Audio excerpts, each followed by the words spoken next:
Today we're talking about sin.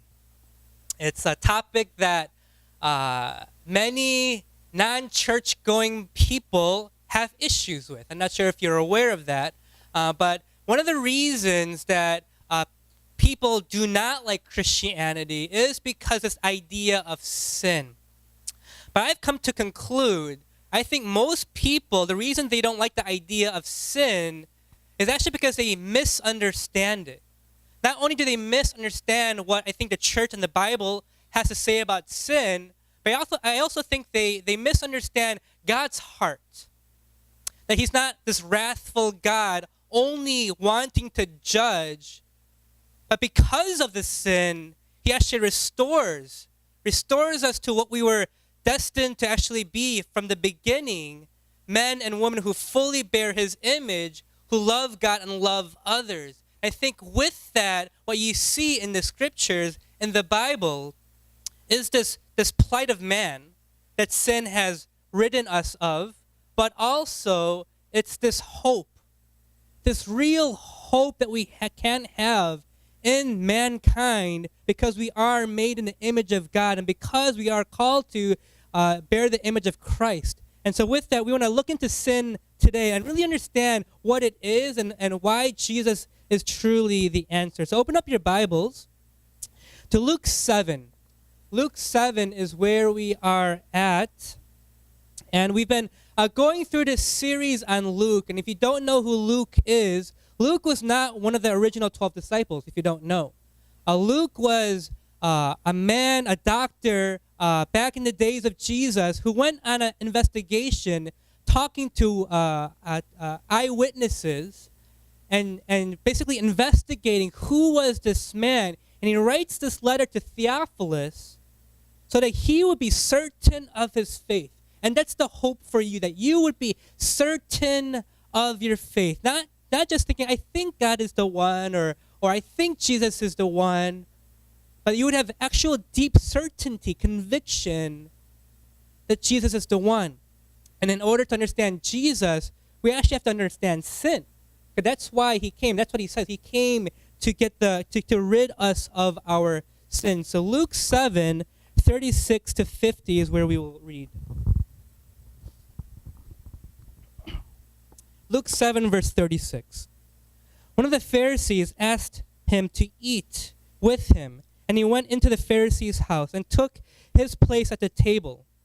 And behold, a woman of the city, who was a sinner, when she learned that he was reclining at table in the Pharisee's house, brought an alabaster flask of ointment, and standing behind him at his feet, weeping, she began to wet his feet with her tears and wiped them with the hair of her head, and kissed his feet and anointed them with the anointment. Now when the Pharisees had invited him, saw this, he said to himself, is this the man? If this man were a prophet, he would have known who and what sort of woman this is, who is touching him, for she is a sinner. And Jesus answered, and said to him, Simon, I have something to say to you. And he answered, say it, teacher. A certain moneylender had two debtors. One owed 500 denarii, the other 50. When they could not pay, he canceled the debt of both. Now which of them will love him more? Simon answered, the one, I suppose, for whom he canceled a larger debt. And he said to him, you have judged rightly. Then turning toward the woman, he said to Simon, do you see this woman? I entered your house, you gave me no water for my feet, but she wet my feet with her tears and wiped them with her hair. You gave me no kiss, but from the time I came in, she had not ceased to kiss my feet. You did not anoint my head with oil, but she has anointed my feet with anointment. Therefore I tell you, her sins, which are many, are forgiven, for she loved much. But he who is forgiven little loves little.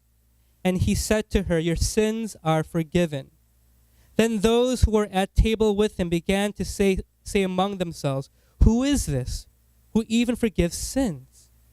And he said to the woman, your faith has saved you. Go in peace.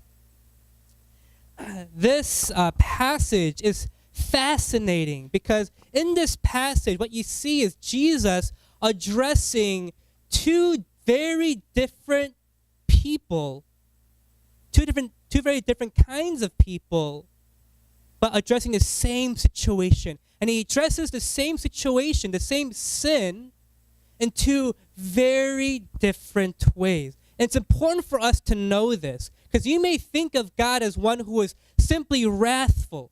He hates the sin, so he confronts. And he does that throughout the Old Testament. Jesus even does it throughout his own ministry. But I want you to see why he does it. Jesus addresses sin so that he could reveal it for what it is and then transform that person. And that's the big idea that we want to conquer through conquer today. Because in this passage, what you will see are two types of sin. So Jesus is revealing sin. Tell your neighbor, Jesus reveals sin. You see him do this throughout his ministry. Sometimes he comforts. Other times he's very honest, very bold, very direct about that person's health, his spiritual or her spiritual health. In verse 37, what we see is a woman that comes. And listen and look at the words. It says, "And behold, a woman of the city." So already there's a sense that she's not your hometown girl, but she's a girl of the city, right? Who was a sinner. And then throughout the passage, she's described as a sinner. This is not, most likely, this is not the same account that's in the other Gospels of the prostitute who comes to thank Jesus and anoints him with the alabaster jar. Chances are it's not her. Chances are it's somebody else. But even if it was her, what Luke is trying to point out is not a certain kind of sin, like sexual sin, prostitution, or whatever it would be. What he's trying to get at is this woman is a sinner, and in our minds, we have those kinds of people. Oh, he's a sinner. Oh, yeah, she's really messed up, but I'm all right. And that's what Luke is trying to get at. That's what Jesus is trying to get at this morning in showing us this passage, helping us see there are certain people in our minds that are sinners. But often we think we might not be sinners. We may judge other people by their actions, but we only judge ourselves with our intentions. So even if we fall short, we know the intentions of our heart. What Jesus wants to get at here is really help us understand what really is in our hearts. Because there's the obvious sin for this sinner, for this woman. It may have been prostitution. She may have been a tax collector. The other times that Luke uses this definition, this label of sinner, is with tax collector. So she might have been one who extorts others for money. She may have cheated people for money. We don't know. But whatever it was in the eyes of that generation, it was a sinner. But then you go further in, and he starts to help us see this passage is not really about the woman. The actual audience that he's talking to is this Pharisee. In verse 39, it says what? Now when the Pharisee who had invited him saw this. So this Pharisee, for whatever reason, invites Jesus. Maybe it was a good intention. Maybe it was to show Jesus, hey, look at my life. I'm a pretty godly man. Whatever it is, it's this Pharisee that invites Jesus. And he said to himself, so he's not speaking to Jesus. He's speaking to himself. If this man were a prophet, he would have known who and what sort of woman this is, who is touching him, for she is a sinner. I mean, this is just, X-ray vision into the heart, right? This is the language that you use when you talk to yourself. It's not meant to be heard by others. It's pure judgment. Right? Look at this sinner. If he was a prophet, he would know who she is. Oh, he would know who she is, and that her touching him would actually defile him. But then listen to these words in verse 40. And Jesus answering. Notice that. He's thinking all to himself. Simon's talking to himself, and then Jesus addresses him. Right? It's creepy, right? It's a sense that when you think your thoughts and you don't think God hears, it's as if you see this person, you just throw a thought of judgment their way, and then in that God just responds to that. And that's what's happening. He's responding to this judgment. And he says, Simon, I have something to say to you. I love it. And he says, say it, teacher.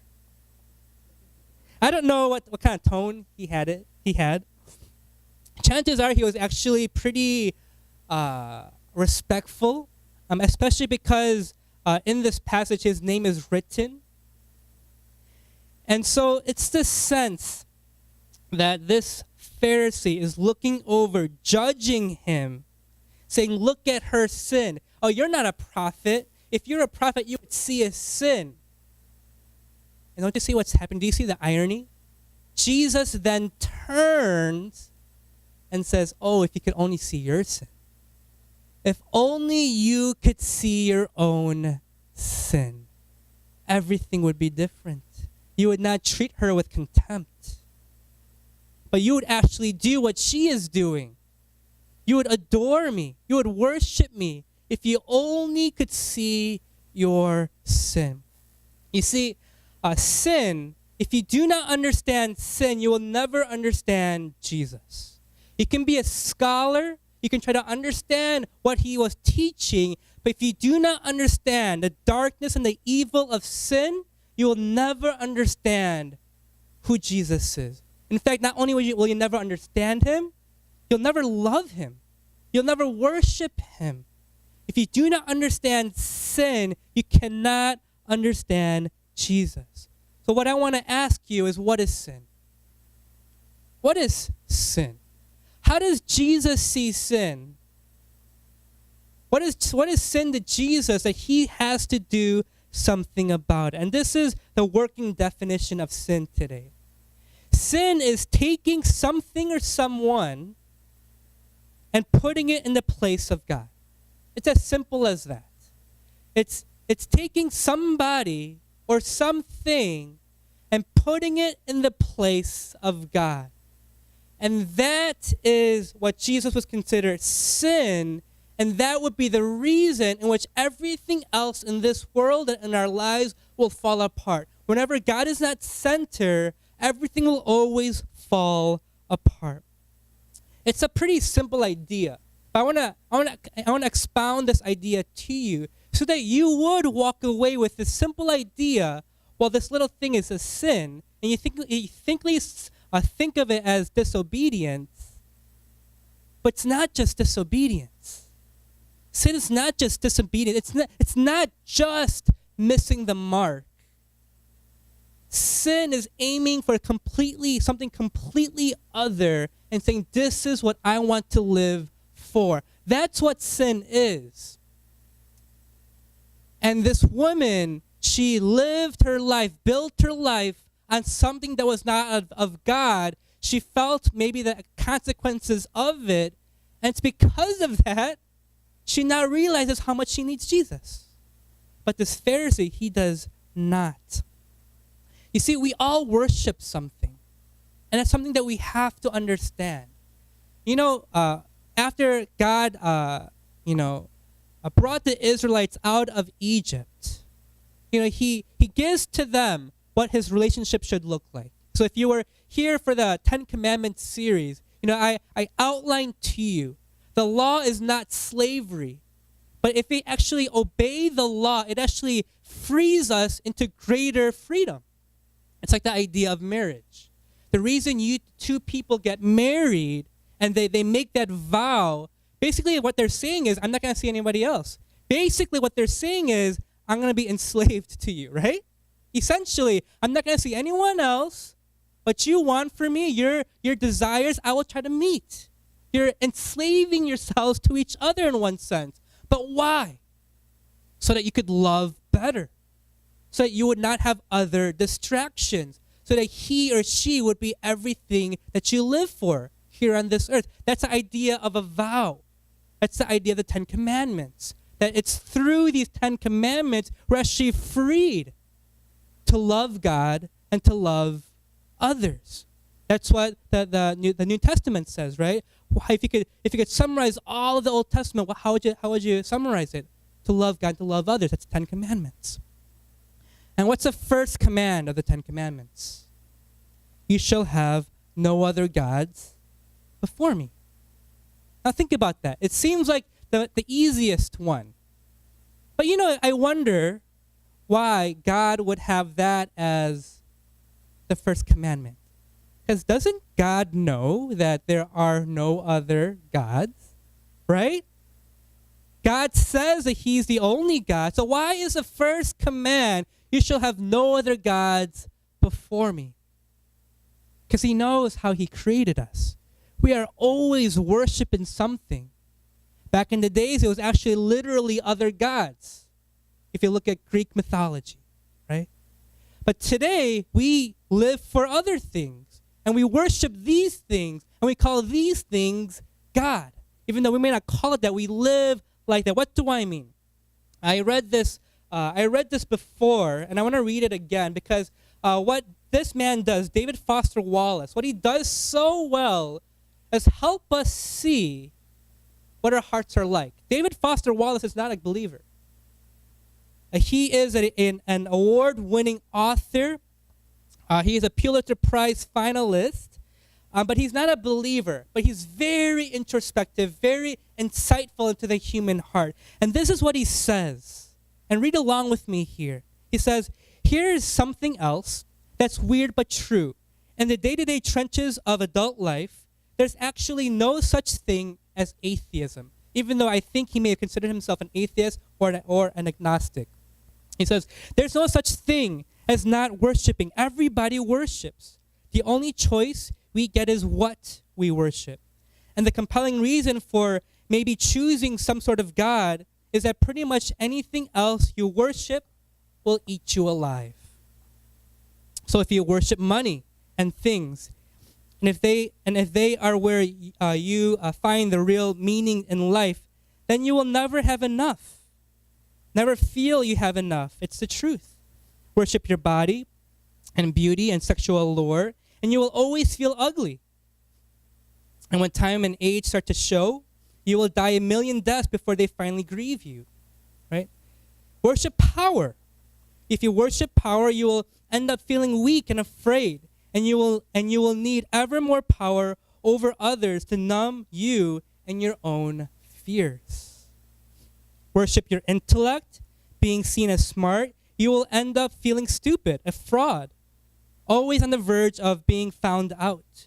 But the insidious thing about these forms of worship is not that they're evil or sinful, but it's that if that's their unconscious, it's unconscious, that they are the default setting. And what he says in the beginning is if you do any of these things, it will eat you alive. Isn't that fascinating? Isn't that so true? Jonathan Edwards, a 18th century preacher, had the same insights. And this is what he says. He says, if our highest goal in life is the good of our family, then Edwards would say that he will tend to care for other families less. If our highest goal is the good of our nation, tribe, or race, then we will tend to be racist or nationalistic. If our ultimate goal in life is our own individual happiness, then we will put our own economic and power interests ahead of those of others. Edwards concludes that only if God is our summum bonum, which means ultimate good, our life center, we will find our hearts drawn not only to people of all families, races, and classes, but to the whole world in general. All these are saying is if you put God first, everything else has its place. Money has its place. Fame has its place. Sex has its place. Desires have its place. Food has its place. Sleep has its place when God is center. But when God is not center, and you put any one of these up on that pedestal where God belongs, what it will do is it will eat itself alive. It will actually implode. And you've experienced this. When you felt financial success, and you start to build everything upon that, what starts to happen? You start to actually sleep less, not actually sleep more comfortably, because you start to worry more, because this God, this goal that you have, has only become greater. In Greek mythology, there is this one god called Arisithan, and Arisithan was this man who was cursed with this hunger for food, this insatiable hunger for food. And as he received this curse, he just continued to eat more and more and more. And he couldn't help but continue to eat everything in sight. And it seemed like the more he ate, the hungrier he only became. As he continued to eat, and as he started to lose money, he started to sell all his possessions, even selling his own daughter, everything that he had. And when everything that he had was eaten, and when everything that was to be eaten was eaten, you know what he did last? He ate himself to death. That's the myth of Arisithan, this man who has this uncontrollable, insatiable desire to eat. He only eats himself. When you put anything else in the place of God, what you will do is you will put a burden upon that goal or that person in such a way where they will crumble upon that force. But also what you will do is you will eat yourself alive. It will destroy everything that you want. Let me bring it a little bit closer down to earth here. Many of you, most of you live in Korea. Others of you are visiting Korea. What you will find when you first come into Korea is that it cares about its beauty, right? If you go to Myeongdong, within 1 square block, there's like an Innisfree in literally every corner, right? And you wonder how it stays in business. It stays in business because people buy, right? Four Innisfree shops in 1 corner block. If you walk through Apgujeong, you will see different advertisement, right, for plastic surgery. What you do is this. If you put beauty on a pedestal, at the altar of beauty, you will sacrifice your body. Does that make sense? Another one that you will see here. This past Thursday was the National High School College Exam Entrance Day. It's a day where planes don't fly over Seoul at all to keep it quiet for the students. You can say that Korea has elevated education to one of its highest virtues, highest values. When you put education at the altar, what you do is you sacrifice your students, you sacrifice yourself so that they would become the elite, the best, the smartest. And whenever you put any virtue in the pedestal of God, what you will always find is it cannot withstand the pressure of being God, and it will always crumble. That is why whenever the world began, after all that we have known, we can't accomplish anymore, or the world only seems to get worse. And people say it's only wisdom and knowledge. If we have enough wisdom and knowledge, then the world will get better. But what do you see? The world not getting better. With education again, I just want to read one article from the New York Times about Korea. And hopefully what this will do is even give you a greater heart for this nation. I even pray for this nation. This student was asked, when I asked the class if they were happy in this environment, one girl hesitantly raised her hand to tell me that she would only be happy if her mother was gone, because all her mother knew was how to nag about her academic performance. This is what we do. This is what it may not be the obvious sin, right? People may not be out, doing maybe drugs or whatever you would consider sin. But what Jesus is getting at here is, yes, we see those obvious sins, but do you see the hidden sin? Do you see the sin that when you take me out of the center of your life, how it will wreak havoc? It's like the sun. As soon as you take the sun out from the center, all the orbits will not stay in place. It will fight to have everything else orbit around itself.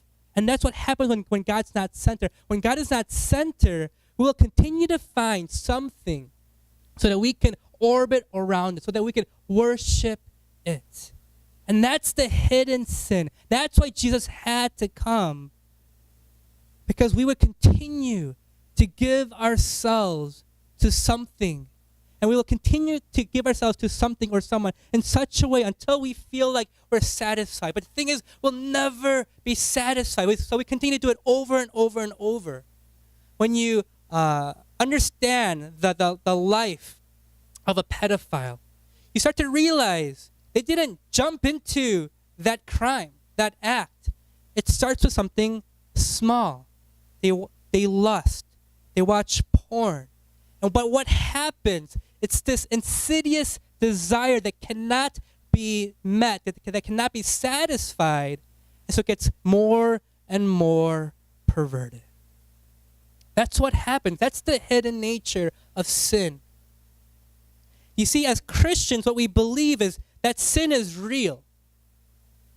But also as Christians, what we believe is we're not created for that. We're actually created for more. And that's why I say in the beginning, I think a lot of people have a misunderstanding on sin. Because sin deforms what we're supposed to be, what God created us to be like. Which leads us to the next point. You see, Jesus reveals our sin to transform your soul. Jesus reveals your sin to transform your soul. I want you to read these verses with me. In verse 44, it says, then turning to the woman, right? He turned to the woman, and then he said to Simon. Do you see what's happening there? He looked at the woman, and then he's talking to Simon. Do you see this woman? I entered your house. You gave me no water for my feet, but she wet my feet with her tears and wiped them with her hair. You gave me no kiss, but from the time I came in, she has not ceased to kiss my feet. You did not anoint my head with oil, but she has anointed my feet with ointment. What's Jesus doing there? What he wants this man to be able to see, because right now what he can't see is his sin. So what he's trying to do is he's trying to help him see the difference in action. Like this woman, she's bent over. She's weeping, wiping his feet. It's a sign of honor in the day. What she's doing is in whichever means possible, trying to show respect, trying to show honor, trying to show love. And what Jesus is trying to do is for this man to be able to see all the lack thereof reveals to him how little he knows his sin, how little he knows who Jesus is. That's what he's trying to do. He's trying to help us see that if we do not see sin, we will not appreciate and worship Jesus. He will only be a historian, a historical figure. He'll only be a prophet. He'll only be a wise man. But if you know within your own heart there is something wrong, everything starts to make sense in what he said and what he did.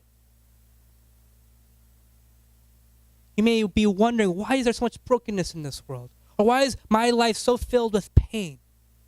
And you may have looked into psychology books, sociology books. You may have looked at magazines, trying to figure out ways in which, how do you get rid of this angst? How do you find this peace? What's life all about? And you could go to the corners of the world trying to find that thing that will give you peace. But once you understand what sin is, that we need to be saved from it from ourselves. And that's why Jesus came. It leads to people like this woman giving their lives to Jesus. You see, we as Christians, we don't come to church because it's a good thing to do. I'm not a pastor because it was a noble decision. I became a pastor because once I understand who Jesus was, I wanted to make this my life. I wanted to make this my life, to tell others about it. Others of you here, the reason you are here, it's because of that. It's because Jesus is your everything, amen? That's why you're here, right? It's not because we're noble. We've seen sin for what it is. It's maybe broken our parents. Maybe it's broken the families of our neighbors. We've seen how broken sin can get. We've seen it in this world. We've seen it in society. But once you start to understand, that's why Jesus came. To pay the penalty of it. To give us a new heart of love. For us to be forgiven of it. That's when we have life as a Christian. I think about the story of Jacob.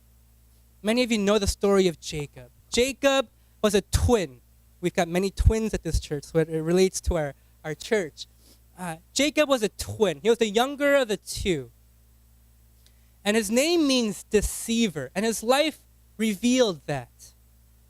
Where later on in his life, he would steal the birthright, the inheritance from his brother. And the way that he stole it was he dressed like Esau to his dad, pretending to be Esau to be blessed and to receive that birthright. His brother Esau is angry, filled with murderous thoughts, and so he threatens his life. So Jacob flees. As Jacob flees, he continues to live this kind of con man type of life, deceiving people for selfish gain. But the what Jacob is known for is in Genesis 32. When God comes in the form of a man and wrestles Jacob.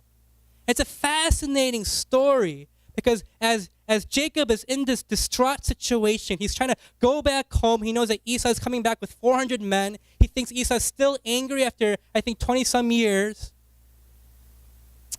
And so Jacob's scared. It's in this distraught state. It's finally when Jacob is broken, God comes. And God wrestles with him. And I think it's so funny that God wrestles with him. Out of all the things, but I think it's a sign of what's actually going on in Jacob's heart. He's been wrestling. And so God wrestles him. And then he shows him his power by touching his hip socket and basically shattering it. He walks with a limp afterwards. It's at that moment Jacob sees that he's not just wrestling a man. He's wrestling something bigger, something greater. He probably thinks it's God. So what does he say? God bless me. As soon as he realizes who he is wrestling is God, he says, God bless me. God bless me. God take care of my life. But then what does God say? If you know the story, what God says is this. He says, what's your name? And you have to find the humor in it, right? The man wrestles Jacob. Jacob, finding out that he's God, asks him to bless him. And his response is, who are you? Do you think God knew who he was? Absolutely. He's the one that picked the fight, right? He's the one that showed him his power so that he would realize he's God. Why is he doing this? So that he would realize that he is God. So he asked him, who are you? And if you know anything about the Old Testament, the names meant who they were. It was a sign of their identity. What God was asking Jacob to do is confess. If you confess who you are, I can transform that. I can change you into the man you were created to be. That's what Jesus is doing here. To the woman, she already sees her sin, so he's comforting her. To the one that doesn't see his sin, what does he do? He's trying to reveal his sin. Not to put him down. He's trying to reveal his sin so that he would become a follower of Christ and to know God and to worship him. commentators say the reason that this man's name is written in the Bible is because chances are he actually probably came to faith. Chances are at some point, at some time, he doubted who Jesus was. Then maybe days after this, he finally saw his sin. He finally started to realize what he was making his life all about. And then chances are he gave him his life to Christ. Like Jacob, we try to work our way, scheme our way so that we would have power, so that we would have stability. Only to find out when we make our lives all about that, it's literally one day where everything can fall apart. And because you know this, you start to scheme all the more. You start to continue to have restless nights because this thing has become God. But like the story of Jacob, what happens? God comes and wrestles with Jacob to transform him. And God does the same thing with us. It's what happened on the cross. It was on the cross. Jesus came to wrestle with the sins and the hearts of mankind. And that's why it's on the cross. He pays our penalty. He pays the penalty of our sin. But with that, you know what happens? He gives us a new heart. He gives us a new life. And this is why the doctrine of sin is so important. We can only understand who Jesus is when we understand the darkness and the evil of sin, and then the gift, the life, the light that comes from Jesus. You see, it's in the cross. All of our bankruptcy is met with God's riches. And once you can understand that is your heart, everything changes, you see. It changes because once you start to struggle with sin, you know how most of us, when we start to struggle with sin, what do? We start to run away from God. Thinking like, oh, it's too evil. I've disappointed him again, right? But I want you to know what Jesus is doing to this man. He's revealing this man's sin. If you see your sin, what Jesus is doing, he's revealing your sin to you. Not so that you would run away, but so that you would run to him. What so often happens for us, we see our sin. Oh, Jesus, so sorry. My sin. But Jesus is saying, oh, if you only knew so much more. You're so much more wicked, actually, because I had to die for it. God had to die for that sin. God had to die for your life. I don't think we can ever comprehend what sin really is. Because how could it take God to die? But it's in that what Jesus wants is when he reveals the sin in our lives. He wants us to see it for what it is, its wickedness, its darkness, its evil, and then go to the cross with it and say, Jesus, here's my life. I trust in you. Thank you for forgiving me. Thank you for loving me. And we do this every day. We don't just do this when we first believe. We do this 20 years in, 30 years in. We continue to see the sin that continues to enslave us in a lot of ways. And we give it back to the altar. Say, God, here I am. And what Jesus does, he will reveal the sin to transform your life. Let's pray.